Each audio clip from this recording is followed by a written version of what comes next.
বাচ্চাদের নিয়ে নতুন এক জায়গায় ঘুরতে গেলাম, কোথায় গেলাম এবং আরো কিছু ডিটেলস নিয়ে থাকছে আজকের ব্লগটি। হ্যালো, আসসালামু আলাইকুম। আমি নুসরাত সাথী, স্বাগতম জানাচ্ছি আমার নতুন আরেকটি ব্লগে। আজকে ঢাকার খুব কাছে এক জায়গায় ঘুরতে যাচ্ছি। রিসেন্টলি খুব হাইপড হয়েছে এই জায়গাটি। অনেকদিন ধরেই যাবো ভাবছিলাম, কিন্তু যাওয়া হচ্ছিল না, তো ফাইনালি আমরা সেখানে যাচ্ছি। তো আজকে আমরা চলে এসেছি ঢাকা জলশিরি সেন্ট্রাল পার্কে। 300 ফিটে ঢাকা জলশিরি এলাকায় অবস্থিত এটি। এখানে এন্ট্রি ফি পার পার্সন 230 টাকা। শুক্রবার বাদে সপ্তাহের প্রতিদিনই এটি ওপেন থাকে। শুক্রবার শুধু আর্মি পার্সনদের জন্য ওপেন থাকে। আজানের বাবার ফ্রেন্ড আর্মিতে থাকার কারণে আমরা শুক্রবার এখানে ঢুকতে পেরেছি। ভাইয়াদের সাথে এসেছিলাম ওই দিন। ভিতরের এই যে রাইড গুলো, এগুলো সবই ফ্রি। পার্কের সাইডে রয়েছে প্রশস্ত একটি লেক। এই লেকে কিন্তু বোটও চলাচল করে।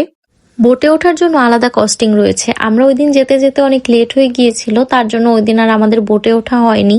তবে বোটে উঠলে হয়তো পরিবেশটা আরো বেশি সুন্দর লাগতো। বাচ্চাদেরকে ওদের বাবাদের কাছে দিয়ে আমি আর ভাবি পুরোটা হেঁটে হেঁটে দেখছিলাম। হাঁটতে হাঁটতে চলে এসেছি এই রেস্টুরেন্টের কাছে, ব্রিউ স্প্ল্যাশ।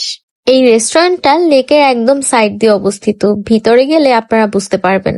অনেক বড় রেস্টুরেন্টটা, আর বাহিরের দিকেও বসার ব্যবস্থা রয়েছে লেকের সাইডে। আর এখান দিয়ে বোটে ওঠার যে ঘাটটা, সেটা যেহেতু বাচ্চারা আর ওর বাবারা সবাই বাইরে, তো আমরা আর ওখানে বসিনি। আমরা আবারও বের হয়ে হাঁটা শুরু করলাম। জায়গাটা খুবই বড়। আপনারা যদি ফ্যামিলি নিয়ে এসে টাইম স্পেন্ড করতে চান অথবা পিকনিক করতে চান, তাহলে এই জায়গায় আসতে পারেন। আবার আপনারা যদি অনেক বড় কোনো প্রোগ্রাম করতে চান, সেই ক্ষেত্রে ওখানে মাঠ ভাড়া দেওয়া হয়।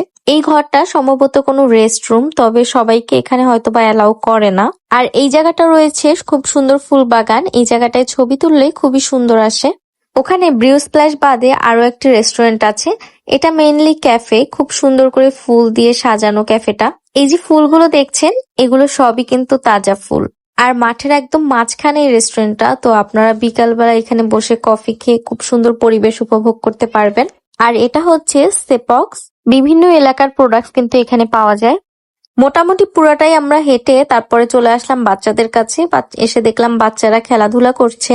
6:30টার সময় এই জায়গাটা বন্ধ হয়ে যাবে, তো আমরা এখান থেকে চলে গেলাম রেস্টুরেন্টে এসে বাচ্চাদের জন্য অর্ডার দিলাম স্যুপ, অন্থন, আর আমাদের জন্য অর্ডার দিলাম কফি।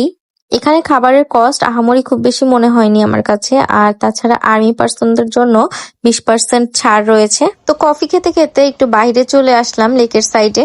এরপরে খাওয়া দাওয়া শেষ করে চলে যাচ্ছিলাম, তখন এই বড় হলটা চোখে পড়লো। আজকের জন্য এতটুকুই ছিল আমাদের ঘোরাফেরা। বাচ্চারা অনেক টায়ার্ড হয়ে গিয়েছে, খুব খেলাধুলা করেছে। এরপরে ভাইয়াদের সাথে তাদের বাসায় নিয়ে গেল। তো তারপরে আমাদের বাসায় ড্রপ করার জন্য রাত 12টার দিকে চলে আসলাম। এরপরে মনে হলো একটু চা খাই, পরে চলে আসলাম রাব্বানি হোটেলে চা খাওয়ার জন্য। প্রথমে 11 নম্বর ব্রাঞ্চে গিয়েছিলাম, ওখানে রাতে চা পাওয়া যায় না। পরে চলে আসলাম বেনারসি পল্লীর ব্রাঞ্চে। তো এই ছিল আজকের ঘোরাফেরা। ভালো লাগলে লাইক, কমেন্ট এবং শেয়ার দিয়ে আমার পাশেই থাকবেন। আজকের জন্য এতটুকুই। দেখা হবে নেক্সট কোনো ভিডিওতে। টিল দেন সবাই সুস্থ থাকুন, ভালো থাকুন। আল্লাহ হাফেজ।